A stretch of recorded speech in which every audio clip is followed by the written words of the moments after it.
Assalamualaikum warahmatullahi wabarakatuh. Kami dari kelas TPB 1 akan mempresentasikan sebuah video pembelajaran dengan tema Sinergi Kehidupan Beragama Islam dan Pancasila sebagai pemenuhan tugas ujian akhir semester pada mata kuliah Pendidikan Kewarganegaraan. Sebelumnya, saya Sri Setiawati akan memperkenalkan anggota dari kelompok 1, yaitu Sri Setiawati dengan NIM 21040464047, Naili Fadilah dengan NIM 21040464048, Rofiah Adlu Hairani dengan NIM 21040464049, Fajar Maulana dengan NIM 21040464050, Arifah Maliana dengan NIM 21040464051, dengan dosen pengampu Ibu Ernawati Emster.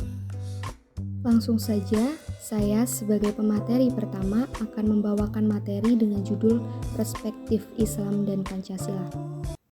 Perspektif Islam dan Pancasila. Islam merupakan sebuah agama universal, bukan sekedar pelaksanaan ibadah kepada Tuhan, melainkan merupakan bentuk pelaksanaan hubungan kebajikan antara sesama makhluk, juga kepada alam ciptaan Tuhan. Dalam talaah Islam sebagai konsep yang utuh tersebut telah menimbulkan perdebatan ideologis, filosofis dalam hubungan dengan negara. Pancasila adalah sebuah pilar ideologis negara Indonesia, di mana Pancasila berkedudukan sebagai sumber dari segala sumber hukum. Hubungan antara Islam dan Pancasila dan negara hukum menarik untuk dikaji secara disebabkan oleh dua hal. Nah, yang pertama yaitu hubungan antara Islam dan negara selalu berada di dalam wacana perdebatan apabila dikaitkan dengan landasan filosofis negara Pancasila, baik dari kaum Islam dan nasionalis. Tampaknya telah memiliki sudut pandang yang berbeda dalam memandang hubungan antara ideologi Islam dengan ideologi Pancasila itu sendiri. Yang kedua yaitu pemahaman antara Islam dan konsep hukum selalu dikaitkan dengan dua kutub yang berbeda, kutub syariah dan kutub barat. Keduanya dihadirkan dalam bentuk yang berhadapan, saling diartikan sebagai dua kutub yang berhadapan sekaligus tolak belakang. Kutub negara hukum yang berasal dari konsep Majestad yang berasal dari kutub hukum sekuler barat dan kutub Islam yang merupakan hukum Tuhan.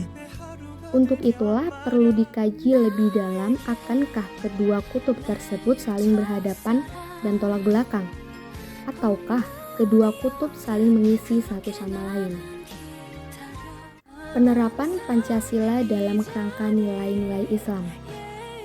Sebagaimana yang telah diketahui bersama bahwa alasannya Pancasila diberlakukan sebagai ideologi bangsa, yaitu demi persatuan semua pihak, persatuan seluruh penduduk Indonesia, dengan tidak melupakan kaum Islamis di masa itu. Pancasila memiliki esensi penting mengenai keagamaan. Namun, hal yang juga penting untuk diketahui oleh umat Islam, menurut Munawir Syadzali, bahwa pilihannya Pancasila dan bukan Islam sebagai ideologi negara tidak semata-mata dimaksudkan demi memelihara kedamaian dan kerukunan, melainkan juga karena Al-Quran dan hadis tidak secara eksplisit mewajibkan orang Islam mendirikan negara Islam. Sehingga Pancasila bukan merupakan ide sekuler, melainkan menyatukan antara kehidupan agama dengan kehidupan sosial bermasyarakat. Bahkan di setiap sila dalam Pancasila memiliki arti tersendiri yang sejalan dengan nilai-nilai Islam, atau Pancasila merupakan hasil manifestasi dari nilai-nilai itu sendiri. Pancasila merupakan perwujudan ajaran Islam, meskipun Pancasila bukanlah Islam dan Islam pun bukan hanya Pancasila. Terlalu sempit jika Islam hanya dipahami sekedar kandungan dari sila-sila tersebut. Islam bersifat universal dan komprehensif, sedangkan Pancasila adalah ciptaan manusia yang tidak sama dengan Islam, yang memiliki sifat parsial, namun dari sisi silanya sesuai dengan ajaran Islam. Selanjutnya, dalam Pancasila terkandung ciri keagamaan dan keindonesiaan yang memadukan nilai ketuhanan dan kemanusiaan atau humanisme religius, hubungan individu dan masyarakat, kerakyatan dan permusyawaratan, serta keadilan dan kemakmuran. Sila pertama Pancasila adalah tepat pengingat bahwa Islam telah berkembang sebagai agama Nusantara yang mewarnai kehidupan manusia Nusantara sejak lama hingga kini. Sila kedua Pancasila menunjukkan sebuah kesadaran sikap penghargaan atas nilai-nilai kemanusiaan tanpa memandang suku, agama, bangsa, dan negara. Sila ketiga Persatuan Indonesia mengandung makna sebuah persatuan berbagai ragam bahasa, budaya, suku, dan beragam kehidupan manusia Indonesia yang dijelaskan dalam Quran Surah Al-Hujurat ayat 13. Sila keempat menjelaskan bahwa Islam adalah agama yang mengutamakan kemaslahatan umat. Dengan demikian, menjadi logis bahwa Islam mengutamakan musyawarah dan kerjasama konstruktif untuk mencapai suatu tujuan yang diharapkan. Dalam sila kelima, konsep keadilan sosial dalam Islam juga berbeda dengan keadilan sosial dalam sistem sosialisme. Keadilan sosial dalam Islam memiliki basis tauhid, di mana Allah sebagai Maha Pencipta menciptakan segala benda bagi kesejahteraan umat manusia. Tahapan pembangunan peradaban Islami Pancasila. Nata Atmaja membagi tahapan pembangunan peradaban Islami Pancasila ke dalam 5 tahap yang akan diuraikan sebagai berikut. 1. Meletakkan Pancasila sebagai landasan membangun ilmu-ilmu baru. Dengan ideologi Pancasila yang telah dibangun di atas substansi nilai-nilai ajaran Islam, maka tugas suci yang diberikan kepada bangsa Indonesia selanjutnya adalah meletakkan ideologi Pancasila sebagai landasan pijak bagi pembangunan ilmu-ilmu baru. Ideologi negara tidak akan pernah dapat dioperasionalkan selama tidak diturunkan menjadi teori-teori atau ilmu-ilmu. Assalamualaikum warahmatullahi wabarakatuh. Nama saya Fajar Maulana. Saya akan melanjutkan materi tersebut. 2. Membangun ilmu-ilmu Pancasila di atas ideologi Pancasila. Ilmu adalah alat untuk merekayasa hidup, sehingga kehidupan seperti apa yang akan dibentuk sangat tergantung pada ilmu pembentukannya, sedangkan corak ilmu dibentuk oleh ideologi yang menjadi landasannya. Corak ideologi sendiri ditentukan oleh sumber rujukannya. Karena itu, Nata Atmaja berpendapat bahwa agama, ideologi, dan ilmu adalah satu kesatuan fundamental yang tidak bisa dipisahkan. Memisahkannya ketiganya hanya menghasilkan bencana.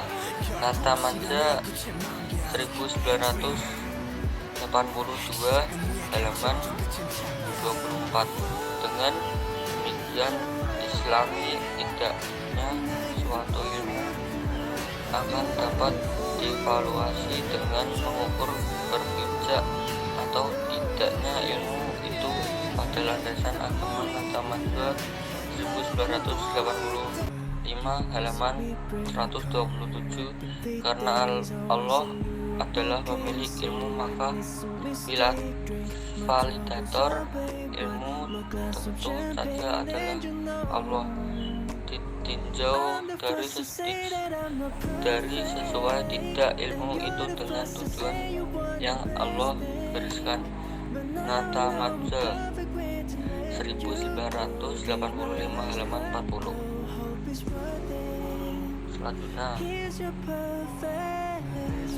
membangun sistem-sistem kemasyarakatan Pancasila di atas ilmu-ilmu Pancasialis.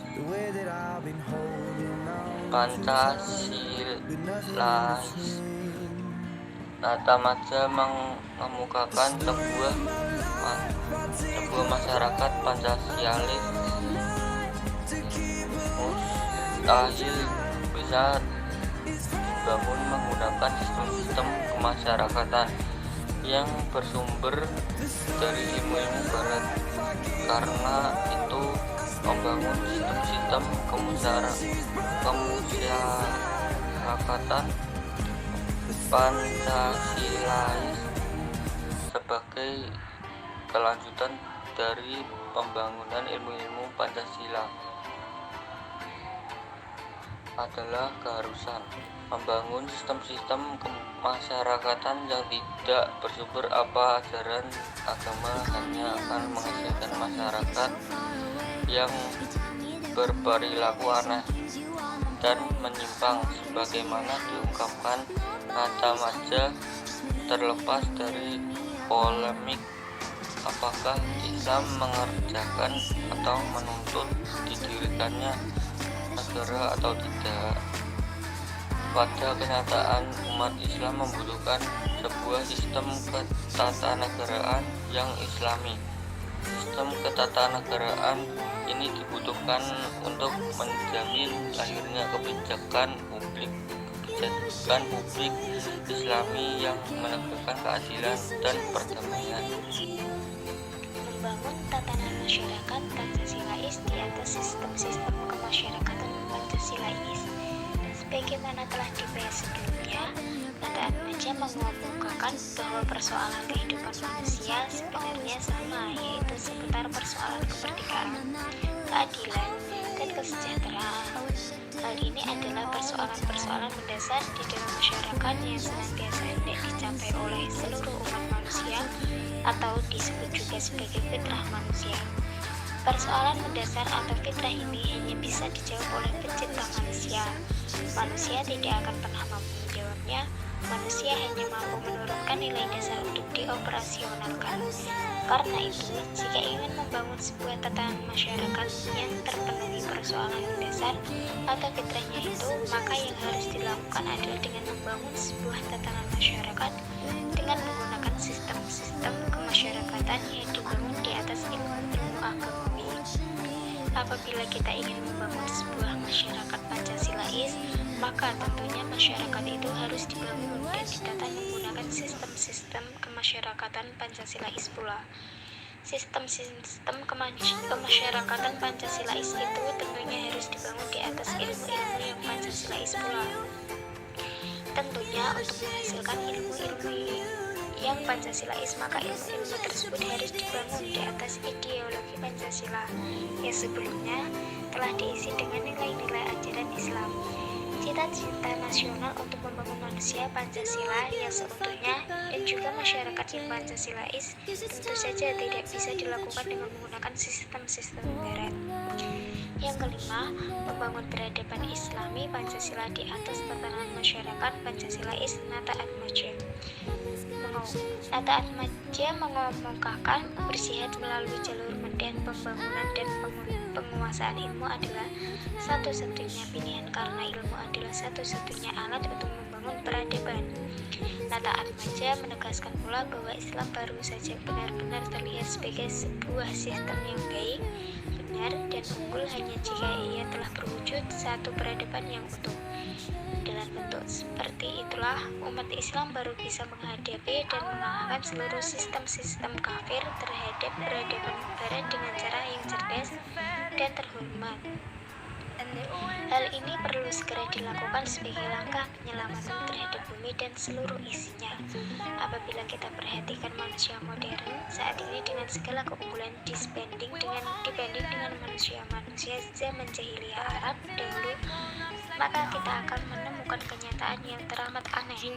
Ternyata segala keunggulan manusia modern berhenti pada sebuah titik runyam. Kita hidup dalam kerancuan dunia sosial yang justru tidak dapat kita mengerti.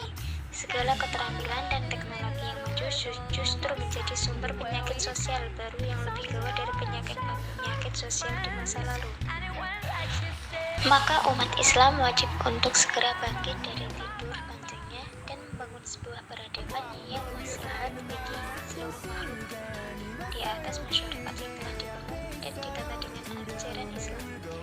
Hanya masyarakat dengan Islam yang hidup, Islam yang berbentuk nilai-nilai yang teraplikasi nyata di dalam kehidupan masyarakat sehari-hari. Islam yang telah menjadi jiwa kehidupan, nyata dalam setiap pikiran, sikap dan perilaku baik di individu maupun masyarakat yang mampu membangun sebuah peradaban. Dengan Islam yang sudah terbentuk menjadi satu peradaban yang utuh, maka umat Islam bukan hanya mampu mengungguli peradaban-peradaban lain, tetapi juga pasti akan mampu mengislamkan seluruh manusia seisi bumi. Karena dengan peradaban yang unggul dan mendunia, maka nilai-nilai ajaran Islam akan mempengaruhi cara berpikir, cara bersikap, dan berperilaku semua manusia. Berikut ini adalah hasil dari pemaparan materi mengenai sinergi kehidupan beragama Islam dan Pancasila, sebagaimana pemenuhan tugas ujian akhir semester pada mata kuliah Pendidikan Kewarganegaraan dari kelompok 1 kelas TPB1. Saya pribadi meminta maaf yang sebesar-besarnya atas segala kesalahan dan kehilafan saya. Saya sekelompok meminta maaf dan wassalamualaikum warahmatullahi wabarakatuh.